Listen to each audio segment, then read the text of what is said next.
بسم الله والحمد لله والصلاة والسلام على رسول الله. اما بعد، السلام علیکم و رحمت الله و برکاته.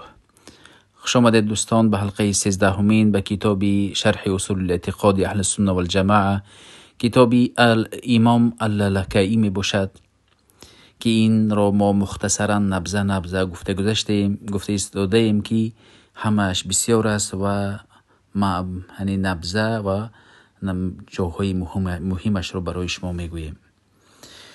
عایشه مادر ما میگوید این حدیث در بخاری مسلم است. پیامبر صلی الله علیه و سلم این آیت را خواندند. این آیت سوره آل عمران آیت 7 می باشد که الله گفته است: هو الذی انزل علیک الكتاب منه آیات محکمات هن ام الكتاب و اخر متشابهات فأما الذين في قلوبهم زيغ فيتبعون ما تشابه منه ابتغاء الفتنة وابتغاء تأويله وما يعلم تأويله إلا الله والراسخون في العلم يقولون آمنا به كل من عند ربنا وما يذكر إلا أولو الألباب. الله میگوید آن اللهی که بر شما قرآن را فرود آورد. بخشی از این آیت ها بیان و روشن هستند و بعضیش برای بعضی از مردم روشن نیست که این متشابهات میگویند با آن آیت های ناسخ و منسوخ و بعضی آیت هایی که به بسیاری از مردم روشن نیست. باید عالم ها او را به او سخن بکنند. بنابر همین قرآن به محکم و متشابه جدا است. الله میگوید کسانی که در دل میل به باطل دارند آنها به آیات های متشابه پیوست میشوند و مردم را میخواهند که به فتنه آمیخته بکنند، بین مسلمانان فتنه را برانگیزند و ابتغاء تأویل یک شریعت نو سازند.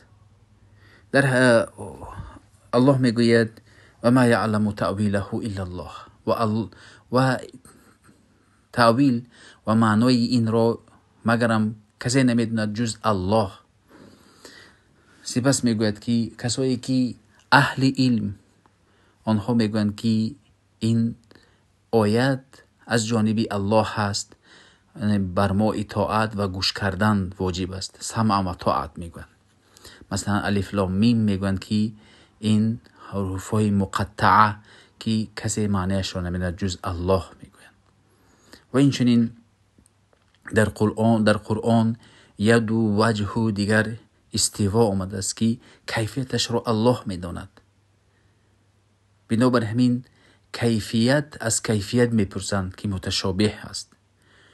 و این چنین و آیت هایی هست که بعضی درخت های دوزخ را الله خبر داده است که در آتش درخت می روید برای فتنه، برای سنجیدن. الله و مثلا نگهبان های دوزخ 12 تا می باشند که بسیار از کافرها با شنیدن او به فتنه گفتند که ما به 12 ملائکه آنها را غلبه میکنیم. همچنان مسخره و استهزا کردند و به کفرشان افزودند. پیامبر میگویند که در دوام آیت الله میگوید که کل من عند رب، و شخصایی که اهل علم هستند با علمشان ثابت هستند میگویند که همش از جانب الله هست و پند نمیگیرد مگرم صاحبان خرد و عقل میباشد.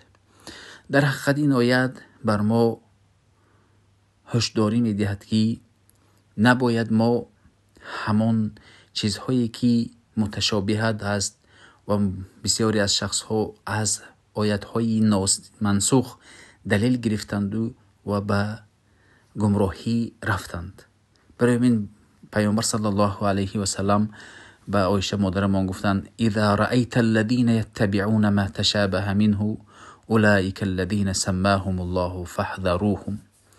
وقتی که یک شخصی رو دیدتون که پیروی میکند به آیات‌های متشابه، همانها رو الله خوانده است، نامهای آنها رو، آنها همان شخصایی که به فتنه میکشند و شریعت میسازند و از پیش خود دلیل میگیرند، از همان شخص ها بر حذر باشید. در حقیقت امروز بعضی گروه های بر اومدن که گروه های خوارج که از پیش خود آیت ها رو فهمیدن و آیت های حدیث ها رو فهمیدن که و من قتل مؤمنا متعمدا فجزاه جهنم خالدا فیها.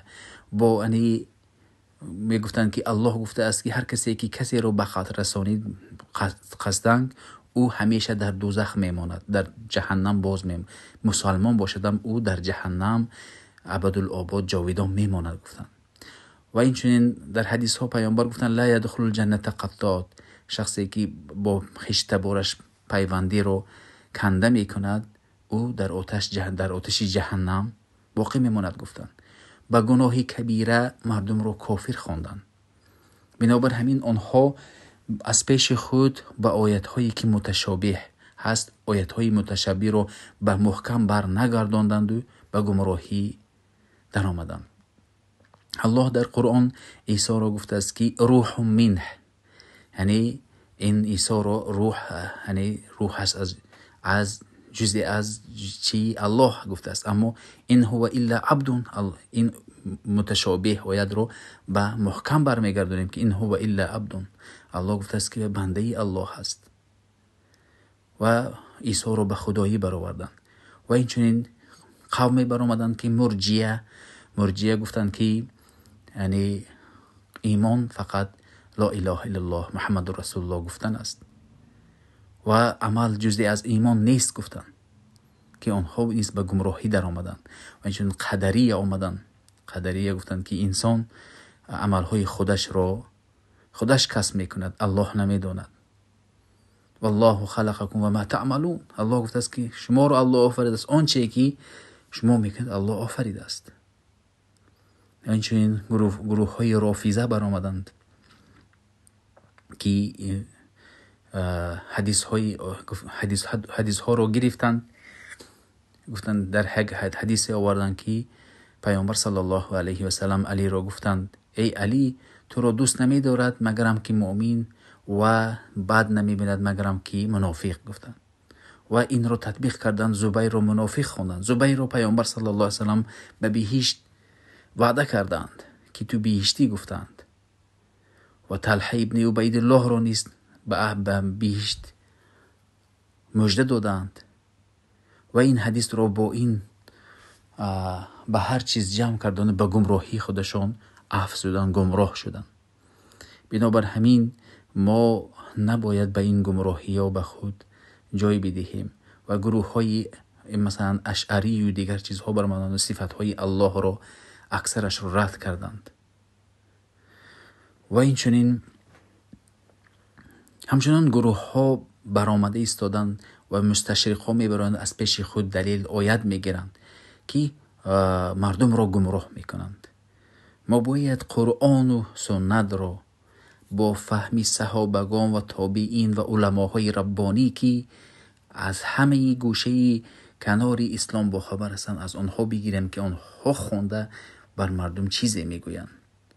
امروز حتی کافر مشرک بود پرست همه از قرآن دلیل میگیرد. در زمان پیامبر صلی الله علیه و سلم یک شخصی بود که با نام سبیغه میگویند و همان متشابه ها را میکفت و مردم را بس زیر سؤال قرار میداد. روزی حضرت عمر رضی الله عنه به نزد خود فریاد کردند، گفتند تو آیا فلان چی هستی که مردم همه یعنی چیزهای متشابه از قرآن میگیری؟ برای چی این قرآن با قرآن معارضه کردی؟ سوست گفتن به مردم سوال میکنی؟ تو آیا تو نیستی؟ میگویند بله. میگوید سپس حضرت عمر رضی الله عنه میخیزند و او را زیر شلاق قرار میدهند که میگوید که دیگر از سرم همان سوال ها رفت، من دیگر این کارو نمیکنم. بنابر همین امروز شبهه های از خارج کافر و دشمنان اسلام داخل میکند، شبهه ها از گروه های افراطی و که افراط تفرید میکنند اسلام رو خراب میکنند. امروز بعضی صوفی ها رقصی بازی میکنند، میگویند که دلیل در کجا است؟ میگویند که الله گفته از ارکض برجلک این رو الله به ایوب علیه السلام گفته است که تو زمین رو بزن چشمه فواره میزند، نه اینکه به این گروه ها که تو پاید رو به زمین زنی رقص کن گفته باشد. بنابر همین دوستان گرامی، ما امروز قرآن سنت رو با فهم صحابگان، با فهم پیامبر بفهمیم. پیامبر گفتند که اولئک الذین سماهم الله فاحذروهم، کسانی که به متشابهات قرآن حدیث ها می پیوندند الله آنها را خوانده است از چنان گروه ها برحذر باشید، با این گروه ها ننشینید. میگیرند امروز حدیث را المسلم من سلم المسلمون من یده و من لسانه میگویند. مسلمان شخصی است که سالم ماند، مثلا مسلمان شخصی است که از دست و زبانش کسی آزار نیابد. یعنی نماز نخواندم میشد میگویند و دلیل میگیرند مرجئه ها. من مسلمانم میگویند کسی از من آزار نمیبیند، از دستم زبانم نماز نمیخوانند، زکات نمیدهند. بنابر همین نباید ما از پیش خود یک دلیل ها رو بگیریم و بر خود شریعت بکنیم. و الله در قرآن گفته است که فاما الذين في قلوبهم زيغ فيتبعون ما تشابه منه ابتغاء الفتنة و ابتغاء تأویله. برای حیات دو روزه خود شریعت از قرآن سازیم، خودمان را آزاد بکنیم، بلکه ما آزاد هستیم در چارچوبه اسلام با فهم صحابگان، تابعین و با فرمایش پیامبر و علماهای ربانی می باشد.